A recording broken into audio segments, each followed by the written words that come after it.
하나님께서는 만물을 지으신 조물주이십니다. 조물주라는 것은 세상 만물을 친히 지으신 분이다는 뜻입니다. 창조주라는 뜻입니다. 하나님은 창조주 혹은 조물주이십니다. 하나님께서 사람이 눈으로 볼 수 있는 모든 세계를 지으셨고 너무 광대하고 너무 커서 눈으로 볼 수 없는 것까지도 지으시고 너무 세밀하고 작고 너무 미세한 것이어서 사람의 알력으로는 볼 수 없는 것들도 하나님께서 지으셨습니다. 참 우습지 않습니까? 사람의 생명을 가장 많이 빼앗아가는 동물이 무엇인지 아십니까? 모기입니다. 해마다 사람의 생명을 가장 많이 빼앗아가는 말라리아를 비롯해서 모기라는 것이 그 모기라는 것이 사람의 생명을 가장 많이 빼앗아갑니다. 악어 아닙니다. 호랑이 아닙니다. 사자 아닙니다. 코끼리 물론 아닙니다. 늑대도 아닙니다. 개도 아닙니다.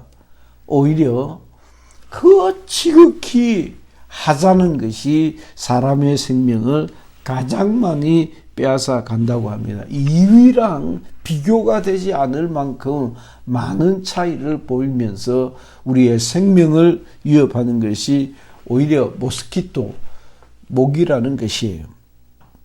하나님은 지혜와 지식의 근원이십니다. 우리는 지혜가 무엇이며 지식이 무엇인지 이를 잘 구분하기가 쉽지 않고 실제 잠언에서도 지혜와 지식을 그렇게 엄격하게 구분하는 것은 아닙니다. 동의어 내지는 유사어라고 해도 괜찮습니다. 다만 그 개념을 할 수만 있으면 좀 더 정확하게 좀 볼 수 없을까 해서 시도를 해보면 지혜가 보다 더 근원적이고 원천적이고 기초적인 것이 아니겠는가 생각해 볼 수 있습니다. 지혜와 지식은 유사어 내지 아주 상관된 그런 개념일 수 있지만은 지혜가 지식의 근원이고 지혜가 지식의 셈이고 지혜가 지식의 기초라 할 수 있고 그 지혜의 셈에서부터 지식이 나오고 기술이 나오고 알미라는 것이 나오지 않는가라고 볼 수 있겠습니다. 하나님으로부터 지혜가 나오고 그 지혜로부터 지식이 나와서 그 하나님의 지혜와 지식으로 천하 만물을 지으시고 지으시기만 하실 뿐만이 아니라 그가 친히 관리하시고 지배하시고 다스리시고 인도하시고 마침내 심판하시는 분이시다는 것입니다. 이스라엘은 이와 같은 지혜와 지식이 하나님께 있다고 본 것입니다.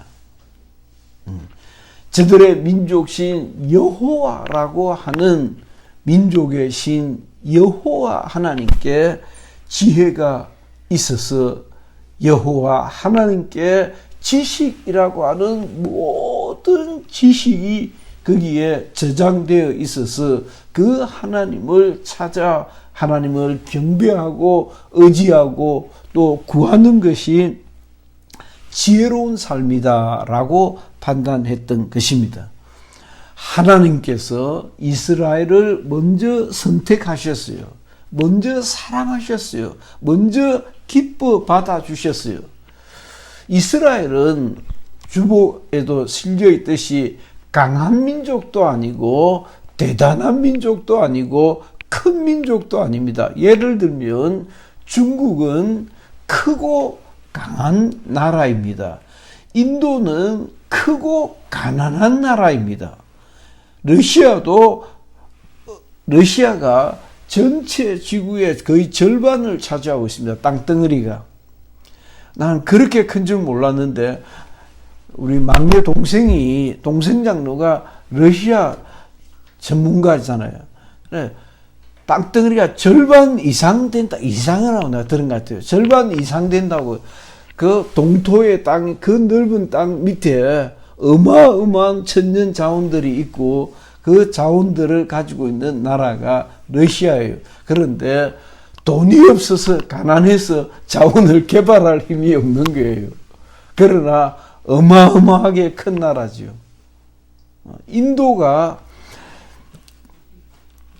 1960년대 우리나라가 세계의 밑바닥 나라를 살 때 우리보다 못 사는 나라가 인도였다 그래요. 그래 인도는 전 세계에서 랭킹 2위의 그런 큰 나라인데 땅 넓고 사람 많고 그런 큰 나라인데 가난한 나라였어요. 지금도 핵무기를 가지고 있는 막강한 군사력을 자랑하지만 그러나 가난하기는 여전해요.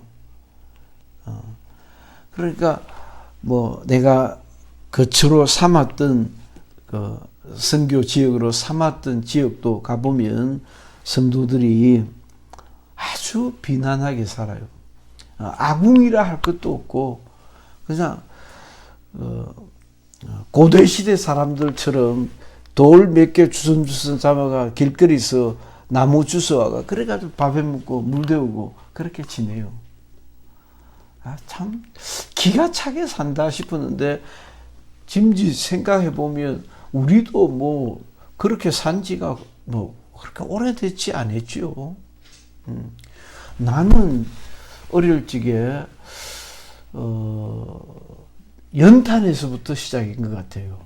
연탄에서 시작했다가 연탄에서 풍로를 또 보고는 풍로를 가지고 막 이렇게 바람을 일으켜 가지고 죽어가는 불씨도 살리기도 하고 그랬지만은 어쨌든 연탄불을 썼고 그 연탄불을 쓰다가 가스를 쓰게 되었는데 난리가 났어요. 우리 집 사람이 가스를 가져왔는데 우리 아버지가 야 웃자려고 집을 다 말아먹으려고 이걸 가지고 왔느냐고. 그러니까 한동안에 그 농장 위에 그냥 얹어놨어요. 그냥 얹어놨어요. 그러다가 한참 지나서 그걸 쓰기 시작했습니다. 요즘은 뭐 인덕션이라고 해가지고 또 아주 편리하더만 화력도 좋고 안전하고 편리하고 보기에도 좋고 위생적이고 그렇게 빠르게 바뀌었습니다.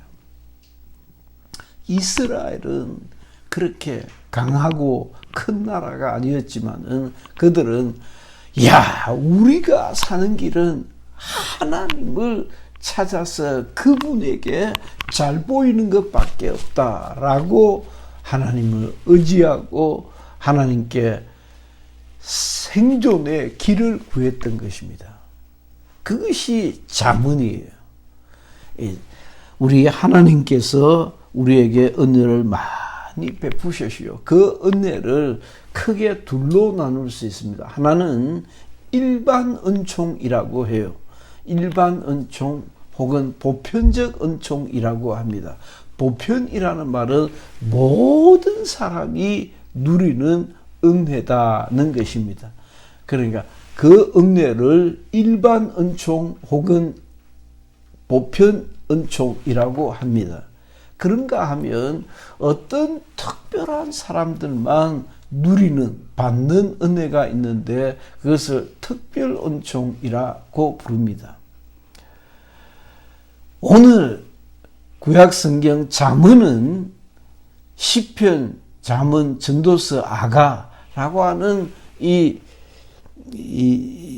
문학적 작품으로 되어져 있는 이 작품들 가운데 잠언은 이스라엘 백성들이 라고 딱 발견하기를 하나님께서 지혜를 주셨는데 그 지혜를 구해야 한다라고 발견했던 노래예요. 시예요. 작품이에요. 이스라엘 백성들은 그들의 마음속에 하나님을 찾는 마음이 있었는데 어떻게 신묘막측하게 기가 찬 방법으로 하나님하고 그렇게 찾기도 했지만은 그것이 율법이에요. 했지만은 그보다 그 이전에 이스라엘은 굉장히 보편적으로 어떻게 일반적으로 모든 사람이 다 수긍할 수 있는 하나님의 은혜가 있는데 그게 지혜였어요. 이 지혜야말로 하나님께로 갈 수 있는 길이로구나. 이 지혜가 하나님께로부터 나온 것이구나. 이야! 라고 지혜를 발견했던 거예요. 지혜에 감격하고 지혜에 감동을 묻고 지혜에 몰입했던 거예요. 그 지혜에 관한 아름다운 글들이 오늘 아침에도 어제 조금 금주에 몇 번 봤는데 오늘 아침에도 한 20장 정도를 본 셈인데 잠언 25장인가 25장 그렇게 할 것도 없지 한 절 한 절이 정말 잠언에 대한 설교를 할 수 있는 최고의 방법은 여러분 뭐라고 생각해요? 잠언을 읽는 거예요. 설교할 필요도 없어요. 목사님이 나와서 핏대를 올릴 필요가 없어요. 잠언 읽기만 해도 완전 꿀맛이야. 할렐루야. 그게 보편적 은혜라는 거예요. 예수 안 믿어도 예수 안 믿는다고 비가 오는데 지는 비를 안 맞습니까? 예수 안 믿는 지는 비를 맞고 예수 믿는 우리만 비는 안 맞습니까? 예수 안 믿어도 예수 잘 믿어도 오는 비를 피할 수 없음 같이 그것이 일반 은총이에요. 지혜를 볼 때 지혜라는 세계를 볼 때 하고 놀라고 믿는 우리들도 우와 하고 더 놀라고 그러면서 지혜에 빠져들어가는 거예요. 그것이 잠언이에요. 진짜 잠언 좋습니다. 특별히 중학교 1학년 채 들어가기 전에 들어가면서 신앙생활을 했던 나로서는 초등부 시절을 보내지 못했던 것이 못내 나도 아쉬웠어요. 그래서 내 동생을 내가 이제 중학교 딱 들어갈 때니까 동생은 초등학교 1학년 때였어요. 나보다 6살 차이인데 학년은 5년 차이였거든. 그래서 그 동생을 데리고 교회를 갔는데 동생은 잘 다녔죠. 그래서 초등부 졸업할 때 내가 참 허무하더라고. 내가 동생을 인도해서 내 동생은 초등부 졸업을 했다. 나는 초등학교 시절이 없었다라는 생각을 늘 가지고 있었는데 근데 이 동생이 내가 전해주는 하나님의 말씀을 듣고 손잡고 교회를 다녔고 하나님이 깨우쳐 주시는 지혜와 지식을 배우고 그리스도인이 되었던 것 아닙니까? 이스라엘은 다시 말씀드리지만은 강하고 큰 민족이 아니었기 때문에 양사방에서 둘러싸고 있는 이민족들의 괴롭힘을 많이 받았습니다. 우리가 살 수 있는 길은 하나님께서 우리에게 전해주신 하나님의 말씀에 몰두하고 그 말씀대로 믿고 순종하고 그러니까 왜 이스라엘이 그렇게 율법에 집착했는지 이해가 되십니까? 그게 살 길이라고 생각했단 말이야. 강한 나라였으면 막강한 나라였으면 굳이 그런 비교를 고집하지 않았을는지 몰라요. 그러나 형편없는 정말 시띠나무와 같이 볼품없는 그냥 화목으로나 쓸 수밖에 없는 옳은 장작도 안 되고 땔감도 되지도 않는 그저 끌어모아 가지고 불이나 좀 손이나 떼이는 그런 정도밖에 안 되는 그런 민족이었기 때문에 그들은 하나님께서 깔아놓으신 지혜의 세계를 보고 놀랐고 감동을 먹었고 지혜에 집착했다라고 할 수 있습니다. 잠언은 승리의 비결을 지혜라고 하는 일반 은총에서 발견했다. 그렇게 아주 심플하게 설명할 수 있습니다. 잠언은 그래서 그 지혜를 촉구하고 지혜를 강조하고 지혜를 의지하고 무슨 헛소리야. 그 지혜의 집대성이 뭘까요? 이스라엘 백성들이 추구했던 일반 은총인 지혜, 그 지혜를 모아놓은 게 뭡니까? 그것이 잠언이요. 그것이 이스라엘이 생명같이 여겼던 지혜의 말씀들. 관습법처럼 남아있는 것들이 되었어요. 그 지혜를 높이는 것이. 그러니까 잠언을 읽다 보면 지혜가 인격이라는 말인가. 그래 지혜를 높여요. 지혜. 그 지혜가 인격이라는 말인가. 그러니까 지혜가 하나님처럼 그렇게 높였어요. 지혜를 추구했어요. 지혜를 구했어요. 나는 왜 이렇게 지혜가 없을까? 정말 다시 한번 정말 오줌이 질질 나오도록 너무 좋은 말씀에 25장이 아마네 25장 같은데 아침에 한 절 한 절이 다 그렇습니다. 사실 굳이 어떤 것이라 말할 것도 없어요. 다투는 여인과 함께 큰 집에서 사는 것보다 움막에서 혼자 사는 것이 나으니라. 이놈들아 싸우지 말고 좀 사랑하고 살아라. 그 말이에요. 내 찢고 벗고 평생 원수라고 하는 인간 세상의 부부 사이를 보면서 차라리 그렇게 사는 것보다 움막에서 혼자 사는 것이 낫다라고 하고, 먼 땅에서 오는 좋은 기별은 목마른 사람에게 생수와 같으니라. 꿀을 많이 먹는 것이 좋지 못하고 자기의 영예를 구하는 것이 헛되니라. 자기의 마음을 제어하지 아니하는 자는 성읍이 무너지고 성벽이 없는 것과 같으니라.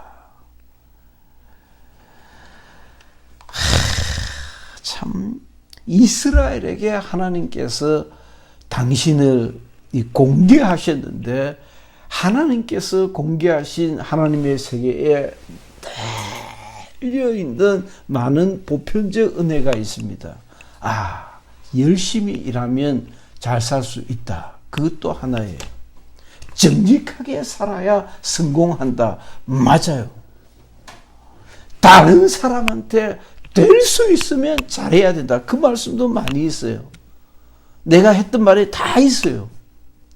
잠언에는 정말 우리가 어떻게 살아야 되는지 그 삶의 자세가, 삶의 모양이, 삶의 모범이 다 나와 있어요. 할렐루야.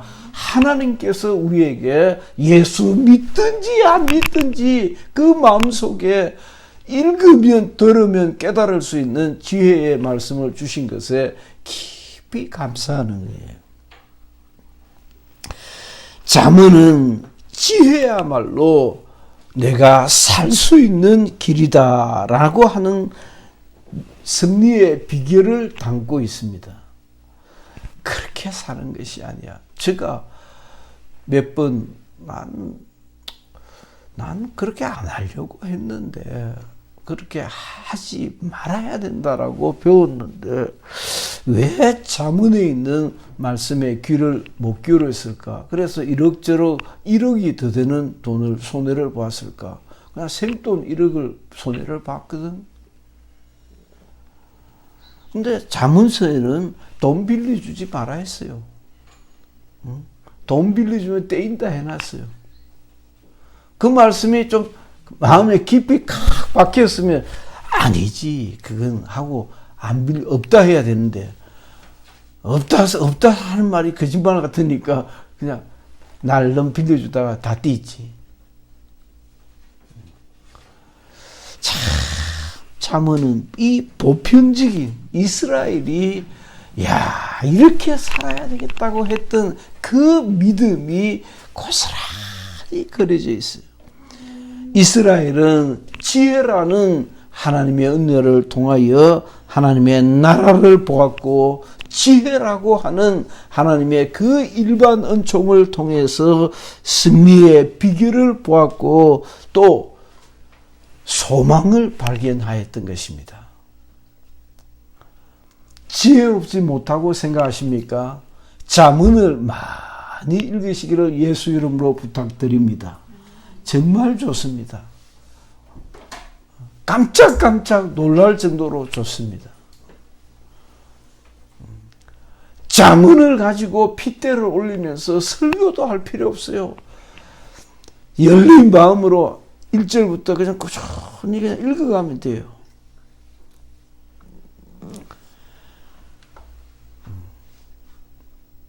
먼 길을 오는 사람에게 아이고 반갑다 라고 떠드는 것은 저주하는 것과 같아. 재수 없다면 뭘 그래 촐랑거리냐. 좀 점잖게 아이고 왔습니까 이러면 될 건데 아이고 니 왔나 라고 이렇게 막 떠들어 쌓는 것도 그 옳지 못하다. 잠언에 나와 있어. 얼마나 재밌습니까? 이스라엘은 이 잠언에 집착했습니다. 왜 집착했을까요? 이 잠언이 가리키는 그러니까 잠언을 따라가니까 뭐가 보였다?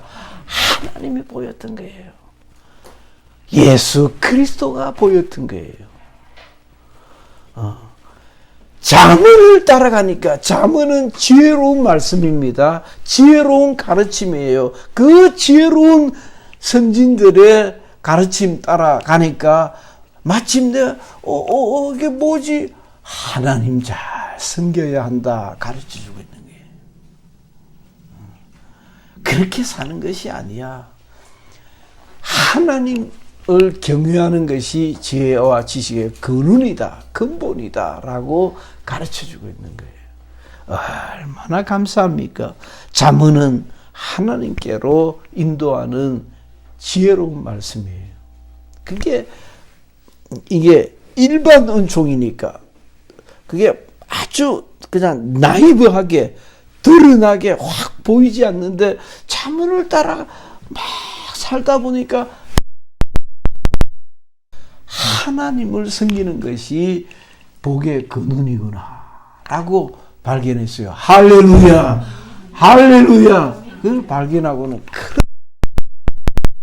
그렇지 라고 신앙생활 더 잘하게 되고 다른 사람에게 더 잘하게 되고 내가 착하게 살아야지. 내가 착하게 살아야 우리 자식들이 복을 받지. 그렇죠? 그 잠언에 있어요. 내가 잘하면 내 자식들이 복을 받지. 내가 신앙생활 잘하면 내 자손들이 잘 되지. 하나님께서 우리에게 그러니까 보세요. 우리 할머니들이 오셨습니다. 또 순조 어머니가 또 몇 달 만에 또 찾아오셨습니다. 우리가 인간의 의를 구하지 아니하고 참 부족하지만은 저런 사람도 예수 믿을 것 같으면 누가 안 믿겠노? 누가 안 믿겠노 하듯이 다 믿으면 더 좋지. 왜 강도가 구원받는 것을 시기하고 원수가 구원받는 것을 배합합니까? 그럴 이유가 없지. 하나님께 찬송을 돌려드리고 하나님께 영광을 돌려드리는 우리가 되어야 하는 것입니다. 이 지혜가 바로 그런 거예요. 누구든지 읽고 그렇게 살아야 되겠다. 또 그렇게 살아야 되겠다. 날이면 날마다 해가 거듭될수록 철이 들면 들수록 다고 느끼는 순간에 하나님의 아들 예수 그리스도가 참 이렇게 보인단 말이에요. 주님 하고 무릎을 꿇고 예수 그리스도를 영접하게 되더라는 것입니다. 할렐루야. 기도합시다.